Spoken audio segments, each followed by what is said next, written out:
وسلم على رسوله الكريم اما بعد فاعوذ بالله من الشيطان الرجيم بسم الله الرحمن الرحيم ان الله لا يغير ما بقوم حتى يغيروا ما بانفسهم جناب مظہر اقبال رنداوا صاحب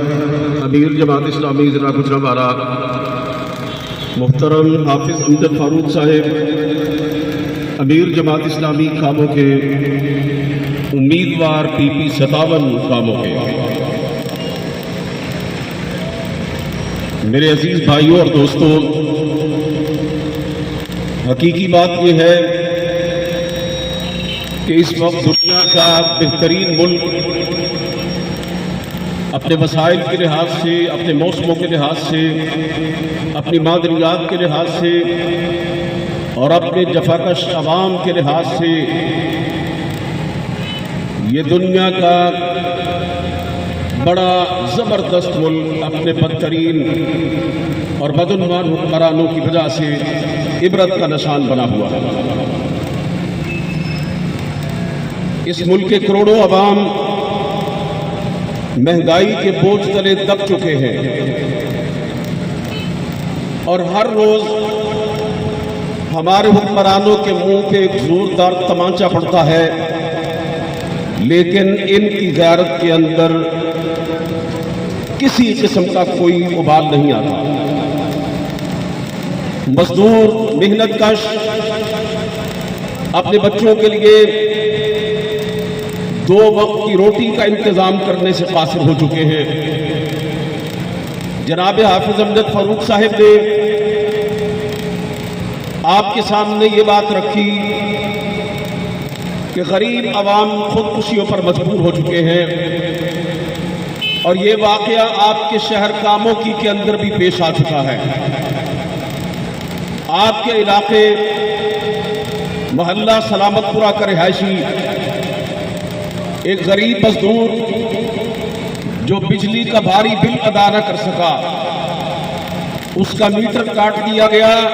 اس نے میٹر کی اس تار سے پھندا لے کر اپنی زندگی کا خاتمہ کر دیا۔ سرکار دو عالم صلی اللہ علیہ وسلم نے فرمایا تھا کہ اے اللہ، جسے میری امت کے معاملات کا نگران بنایا جائے اور وہ میری امت پر نرمی کرے تو تو بھی اس پہ نرمی کرنا، اور الہی اگر وہ میری امت کے لوگوں پہ سختی کرے تو تو بھی اس پہ سختی کرنا۔ اس ملک کے کروڑوں غریب عوام اس وقت اپنے حکمرانوں کی سختی اور ان کی طرف سے پہنچائی گئی تکلیف کے ساتھ دوچار ہے۔ یہ کتنا شرمناک منظر ہے کہ آٹے کی ایک گاڑی آتی ہے اور ہزاروں لوگ اس کے سامنے کھڑے ہو کر تھوڑے سے آٹے کے لیے اکٹھے ہو جاتے ہیں۔ غیر محرم مردوں کے اندر ہماری عفت پاک مائیں بہنیں بیٹیاں پھنسی ہوتی ہیں، اور ہمارے کار پردازان ریاست کے کانوں پہ جوں تک نہیں رہتی۔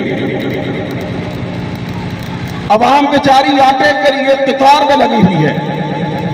اور اس ملک کی بڑی سیاسی جماعتیں اقتدار کے حصول کے لیے قطار کے اندر لگی ہوئی ہے۔ صورتحال یہ ہو چکی ہے، عوام کو یہ باور کروایا جاتا ہے، ذرائع ابلاغ پر مختلف قسم کے گمراہ دانشوروں کو بلا کر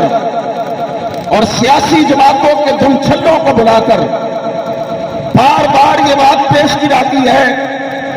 کہ جناب ملک جن حالات سے دوچار ہے ان سے اسے نکالنا تقریباً ناممکن ہو چکا ہے۔ ملک کی معیشت کو پٹڑی پہ نہیں ڈالا جا سکتا اور مہنگائی کو ختم نہیں کیا جا سکتا۔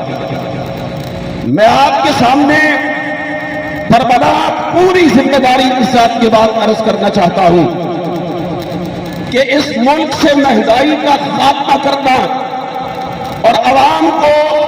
سستی ضروریات زندگی مہیا کرنا، اس ملک کی معیشت کو مضبوط بنیادوں پر استوار کرنا، یہ سالوں کی بات نہیں، مہینوں کی بات نہیں، بلکہ دنوں کی بات ہے۔ اور اس کا آسان ترین حل یہ ہے کہ ہمارے حکمران جو بددیانتی اور خیانت میں، بے ایمانی اور لوٹ مار میں دنیا میں اپنا ثانی نہیں رکھتے، وہ IMF سے بھیک مانگنے اور IMF سے رحم کی اپیل کرنے کی بجائے خود اس ملک کے اپنے عوام پر رحم کرے،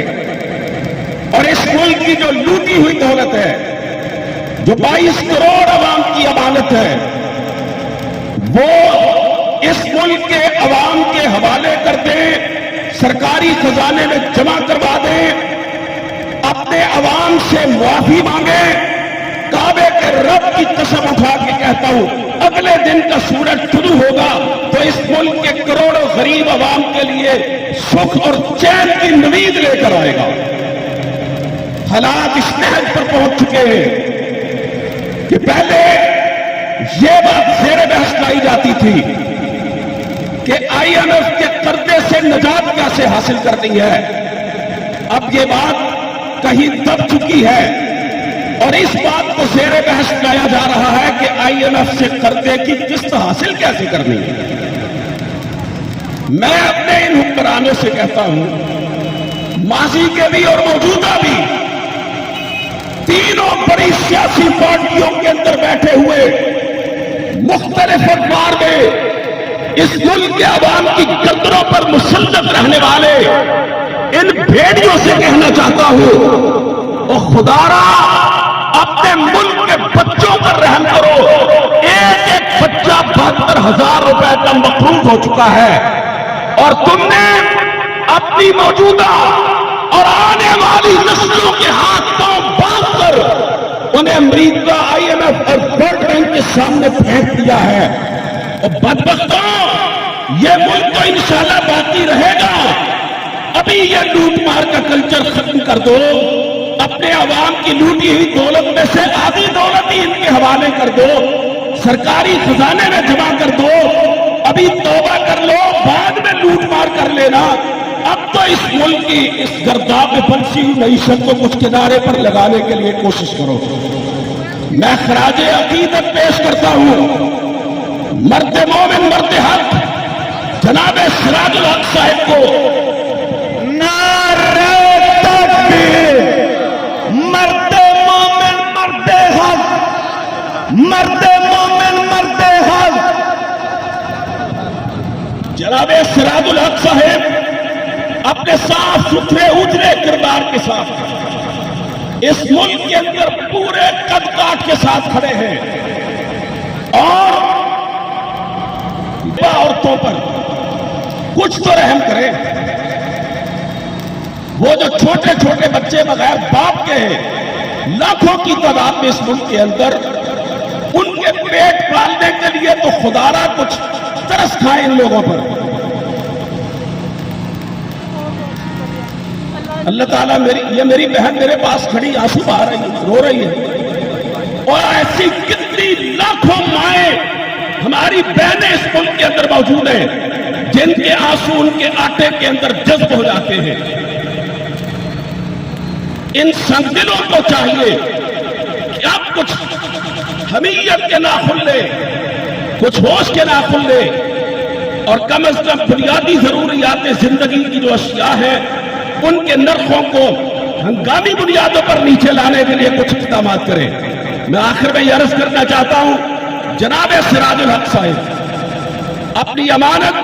اپنی دیانت، اپنے صاف ستھرے اجرے کردار اور اپنی بیدار سیاست کے ساتھ میدان عمل میں ہے، اور اب یہ بات ثابت ہو چکی ہے، اس ملک کے مسائل کا حل اگر کسی کے پاس ہے تو وہ صرف جماعت اسلامی کے پاس ہے۔ اس ملک کے کروڑوں عوام جو ہے، ان کے مسائل کی کنجی اگر کسی کے پاس ہے تو وہ جماعت اسلامی کے پاس ہے۔ پچھلے جمعے کو میرے قائد گجرانوالہ تشریف لائے، اور انہوں نے بڑے مجمع میں یہ اعلان کیا تھا، میں 6 سال صوبہ خیبر پختونخوا کا وزیر خزانہ رہا ہوں، اور اربوں کا بجٹ میری انگلیوں کی نوکوں سے نکلا ہے. انہوں نے بتایا میں نے سارے صوبے کا قرض جو ہے وہ ختم کر دیا, اس صوبے کو قرض فری بنا دیا. اللہ کی قسم اگر میرا یہ قائد پاکستان کا وزیر اعظم بن جائے 2-4 ماہ کے اندر میرے قائد کی دیانت اور امانت کی بدولت یہ ملک جو ہے یہ قرضہ فری بن جائے گا. میں آپ سے یہ درخواست کرتا ہوں, جماعت اسلامی کے دست و بازو بن گئے. 200 سے زیادہ لوگ جماعت اسلامی کے مختلف ادوار میں ایم این اے, ایم پی اے, وزیر, مشیر اور میر رہے ہیں. کسی ایک کے دامن پر ایک پائی کی کرپشن کا بھی کوئی داغ نہیں ہے. میں آپ سے یہ التماس کرتا ہوں, میرے آواز میں آواز ملائیے. میری جان جماعتے, میری جان جماعتے, مرد مومن مرد حق, اسلامی پاکستان, اسلامی پاکستان. جناب مظہر اقبال رنداوا صاحب تشریف لائے, امیر جماعت اسلامی ضلع گجرانوالہ. ان کا گلا بہت خراب ہے لیکن پھر بھی آپ سے اظہار یکجہتی کے لیے وہ آپ کے کاموں کی شہر میں اس وقت موجود ہے, ہمارے درمیان موجود ہے. میں انہیں خوش آمدید کہتا ہوں اور ان کا شکریہ بھی ادا کرتا ہوں.